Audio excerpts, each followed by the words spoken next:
Ahojte, vítajte na Highweb čítaní tarotu s Alicou Bonder. Moje meno je Alica a dneska vám odovzdám správu, ktorú vám chce povedať vaše vyššie ja. Tí, čo ma sledujete dlhšie, viete, že robím kolektívne čítanie väčšinou. Tentokrát ho spravíme trochu iné, pretože si ho rozdelíme na 3 časti. O chvíľu vám ukážem a vysvetlím, aby boli správy trošku špecifickejšie pre každého z vás. Robím to z toho dôvodu, pretože neviem, niečo ma ťahá to takto spraviť a hlavne som bola silno volaná spraviť teraz tento reading. Akože ja väčšinou vôbec takto v noci nenahrávam, ale mala som v hlave non-stop, že musím spraviť čítanie pred Halloweenom. A je to z toho dôvodu hlavne, pretože Halloween je jeden z hlavných sviatkov, čo sa týka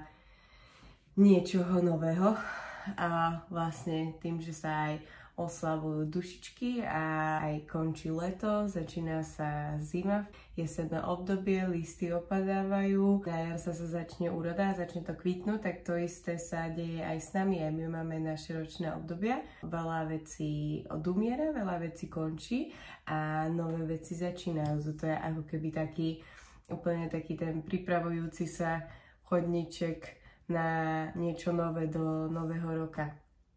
Nejak tak by som sa na to pozrela, takže aj keď sa možno nachádzate v nejakom takom štádiu, že sa vám dejú divné veci v živote, alebo ste chorí, alebo máte rôzne emócie a ani neviete, že odkiaľ ich máte, tak je to dosť možné, že je to kvôli tomuto obdobiu, takže nebojte sa, za chvíľu to prejde. Si to by som povedala, ono to vždy všetko prejde. Hlavne to je prvá vec, ale druhá vec je, že už tým Halloweenom sa to potom preklopí. Tie energie môžu byť také všelijaké. Presne preto som tu aj ja s týmto čítaním. Ešte neviem, čo v ňom bude, som veľmi zvedavá. Otázky sú položené tak, že sa pozrieme na to, čo odchádza a čo vám táto zmena prináša. To je hlavný zámer tohto čítania a vlastne kvôli niečomu vám to vaše vyššie ja chce povedať, takže poďme na to. Takže spravíme to tak, že si rozdelíme 3 kôpky a z nej si každý jednu vyberiete a to bude vaše čítanie a vaša hlavná téma.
Tak teda máme tu karty. Vyberte si, ktorá vás najviac ťahá, ktorá z týchto kariet vás najviac vo vás niečo vyvoláva, že chcete presne jej čítanie. Možno vám môžu pomôcť taktiež čísla 53, 1 alebo 48. A taktiež, keď sa ešte stále neviete rozhodnúť, ja sem pridávam ďalšie čísla, ktoré sú 1, 1, 1, 5, 5, 5 a 7, 7, 7.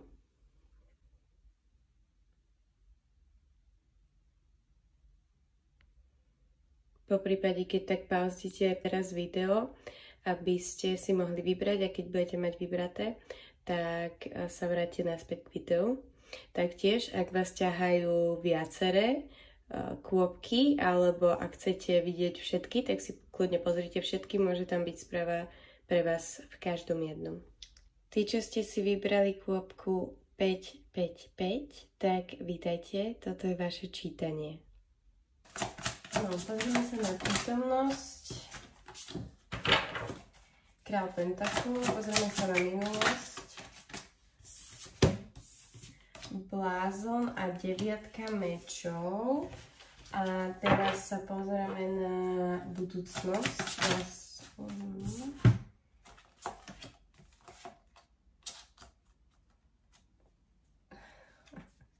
Čo sa to deje? Však vie, keby ste, že normálne, že ultra super speed transformation going on. Je to možné, že tu pozeráš si škorpión, akože určite je tu viacej znamení, hej, barán, zemité znamenia, vidím pannu, taktiež je tu voda, rak. Nemusíte sa vyjazať na tieto znamenia, že to ste vy, ale to sú určite znamenia, ktoré sa mi zobrazujú a možno práve s tými energiami aj niečo riešite.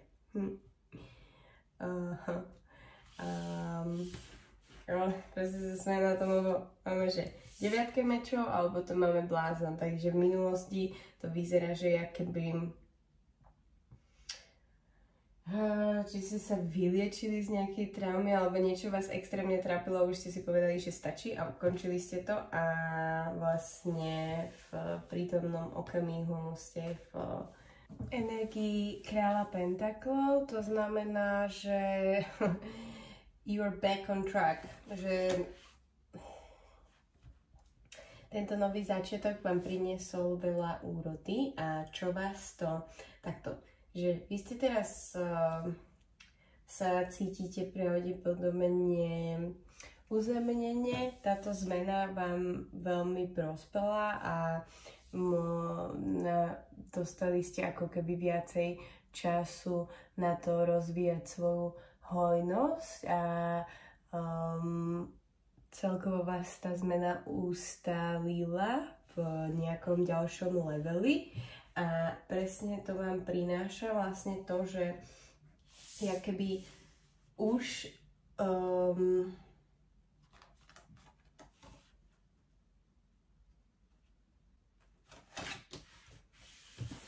no toto sa musím viac pozrieť.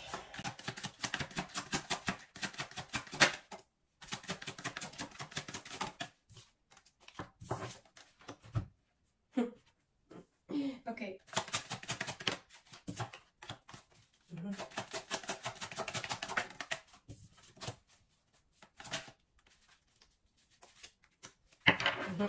Wow. Už tomu chápem. Ešte sa pozrieme na tú prítomnosť.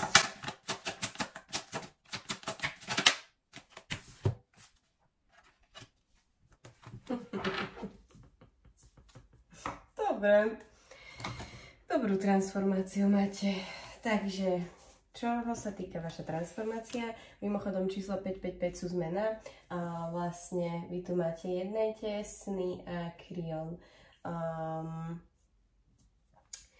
Takže vy ako keby ste prešli testom v blízkej minulosti, kde ste mali možno ilúzie, niečo, že vám prichádza a ste sa na to namotali a vlastne až tak ste sa na to zmotali, že to diabol sa vás snažil niečím ako keby obalamutiť alebo namotať vás na niečo a to niečo vlastne vy ako náhle ste sa na to zmotali, tak po nociach ste nemohli spávať, lebo z nejakého dôvodu vám to nedávalo dobrý pocit, možno vám to nevychádzalo podľa vašich predstav, ako ste chceli, možno ste mali extrémne ilúzie, ste si vytvorili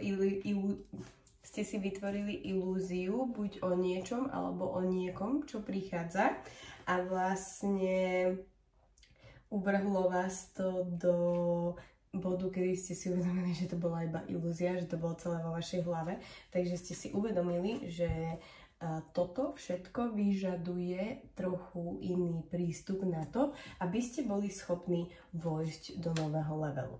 V tom novom leveli sa momentálne, teda v tej priepaške alebo v tom prechode sa momentálne nachádzate a Zvládli ste to bravúrne, dokázali ste ovládnuť svoje emócie, vedeli ste, že to je vaša skúška a momentálne dostávate za to ako keby odmenu v podobe hojnosti.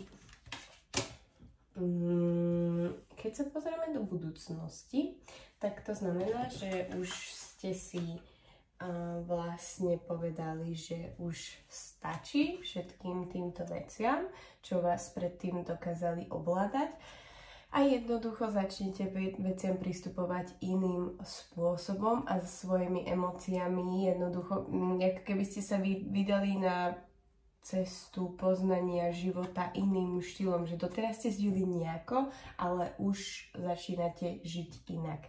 A sranda je to, že vlastne na začiatku sme mali blázna, čo je, že ako keby vstup do niečoho nového, je to prvá karta v tarote a taktiež na konci máme výselca, čo je úplne presne vidno ten upgrade, ktorý ste spravili, lebo obidve karty sú karty, že vchádzať do niečoho nového, ale s tým, že blázon mi príde taký, že je to také novšie pre ňoho, akože ako keby taký nováčik sa vydal do nového sveta, a pričom ten výselec vchádza do niečoho nového, ale už je tam dole hlavou visí barziak, proste, že už je taký trošku obuchaný tým životom a tými lekciami a tým pádom dokáže aj prechádzať tými lekciami rýchlejšie a to sa tu presne ukazuje, že máš v podstate nejaký sen, nejakú tvoju víziu, čo ti došla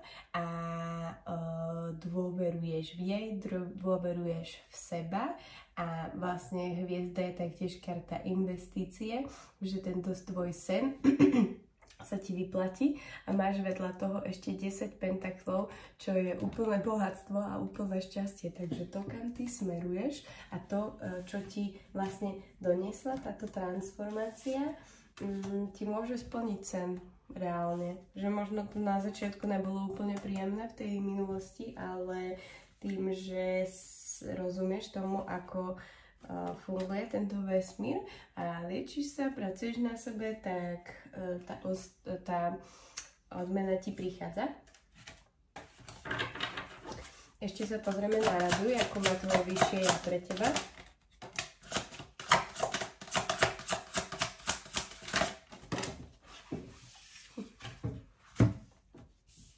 Wow, máme zase 10 pentaklov, to je wow. A ja mám déjà vu. Ježiš. Sorry, počkajte, ľudia, pardon.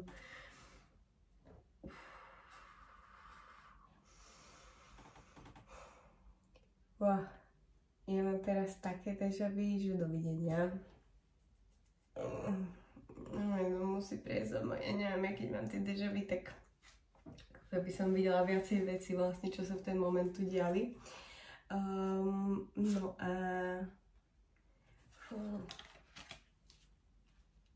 čo sa mi deje?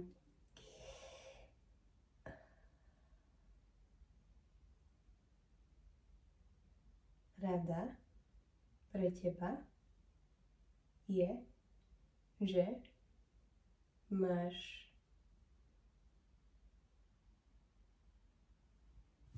ty vieš, čo máš robiť. Musíš sa rozhýbať a začať konať. Jednoducho, inak to nepôjde. Musíš začať konať. Aby si neostal náhodou v tomto sede pridlho. Hej? Tam je cesta, na ktorú sa ty musíš vydať. A potrebuješ sa rozhýbať. Takže sa rozhýb. Presne to, čo ti prichádza ako myšlienka do hlavy, tak tam by si sa mala pohnúť s tou myšlienkou, hej, zobrať si všetky tie tvoje myšlienky a šupkaj, semkaj, hopkaj k tomu pokladu. Takže šup, hop, tralala. Takže máme tu aj ďalšiu kartu, oracle kartu, ktorá hovorí, že jednejte. Takže ona vyslovene hovorí o tom, čo ja teraz hovorím. Jednejte. Berán vás nabádá, aby ste nezapomínali na hlboký vnitřní oheň a poslání vašeho života. Zesiluje vaši životní sílu. Její energie je syrová, osviežující, přímá, neomálná, vášnivá a hledá výzvy. Využite vašu moudrosť k tomu, aby ste tejto drsnej síle udelili správny smer. Beran je kardinálnym ohnivým znamením, jeho čerstvý a drzý entuziazmus symbolizuje tvrdohlavý rohatý barán. Barán riadi hlavu, prináši iniciácii, nové začiatky, spontanietu, rebelství a znovu zrodení. Jednání. Začnete. Preskúmavajte nové územie, idete k jadru veci. Buďte odvážni. Naslúchajte touze jednať a uvážene na ni reagujte. Zamnerte sa na cíl a vystřelte. Nastavte si zdravé hranice a vyžarujte ze sebe život. Projevujte náklonnosť bez zábran, spontánne a vášnivé.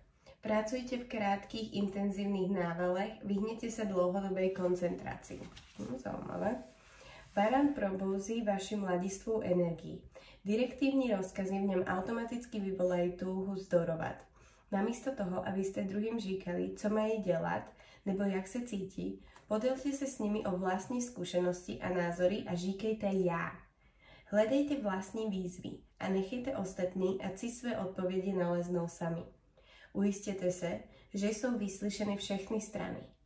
Má-li někdo pocit, že je mezi mlýnskými kameny, protože chce uspokojit své potřeby a potřeby těch druhých, je prirodzené, že musí nejprve uspokojiť vlastní potreby. Proto v tejto situácii nedávajte ultimáta. Energie Berana rýchle vskypí. Hrozí-li konflikt, vystupte z ní preč. Nadýchnete sa a prídete späť později. Myslím, že to hovorí aj o tom, aby ste nereagovali hneď, keď sa vec stane, ale zastaviť sa, predýchnúť sa, neposlať hneď tú správu, nerobiť hneď ten krok, nejsť v momente reagovať na to, ale odpovedať na tú danú situáciu. Výzva. Vy ste liš príliš zbrklí, netrpěliví, spěcháte a jednáte neuvážene, treba z nejakém projektu, môže vám hroziť nehoda. To je to, čo sa vám toto stalo predtým, že ste na nejakom projekte pracovali. Vznetlivý temperament Berana môže podnietiť iskru, inspirace nebo naopak zažehnout požár. Buďte opatrní. Dar. Beran je na severní polokouli poslem jara. Po dlouhé temné zime krajina znovu ožíva. V rostlinách, v nich na podzim odpadalo listí a ponožili se do hlbokého spánku, se nyní probouzí nový život. Tento zázrak je plný odhodlání a môže se stát vašim zázrakem. Prožívejte proud vnitřní životní síly. Důvěrujte tomuto božskému smeru a seberte odvahu začít. Niečím by ste mali začať a týka sa to vašich snov. Takže si teraz prečítame ešte, čo vám odpovedajú anielikovia o vašich snoch. Venujte práve teraz pozornosť svojim snom. Poriadte si denník a zaznamenávajte si ich. Takže toto je o snoch, ktoré vám prichádzajú v noci. Je dosť možné, že vám taktiež príde nejaká myšlienka v sne, nejaká ešte odpoveď k celému tomuto čítaniu, ktorá vám napomôže tomu novému, s čím začínate. Prostredníctvím snu sa vám dostáva dôležitých sdelení. Niekdy sa možno probouzíte s pocitem, že ste ve spánku cestovali nebo dostali nejaký pokyn. Ptali ste sa sami sebe, proč si své sny nepamatujete? Poselství vašich snů a skúsenosti v nich zažívané sa nikdy zcela nestrácejí ani nezapomínají. Stávají sa naopak součástí vašho nevědomí, aby tak vaše činy byly vedeny moudrostí a láskou vašeho vyššího ja.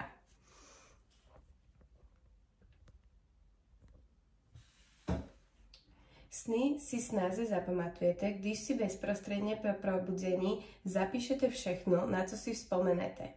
Zapíšte si každý fragment, ktorý máte v čerstvé pamäti. Zbytek snu sa vám pak spíše vybaví. Záznamy svých snů si často prečítajte a hľadajte v nich určité vzorce a témata. Motívy, ktoré sa v snoch opakujú, naznačujú posolstvo, ktoré sa vám snaží predať vaše vyššie ja a vaši anjeli. No, tak neviem ako vy, ale ja osobne si poručujem denník a idem si zapisovať tie sny, lebo berem to takisto ako správu. Keď bola správa pre vás, tak ja si z tohto berem správu tiež, lebo ja som ten z ľudí, ktorý si nepamätá proste sny z nejakého dôvodu.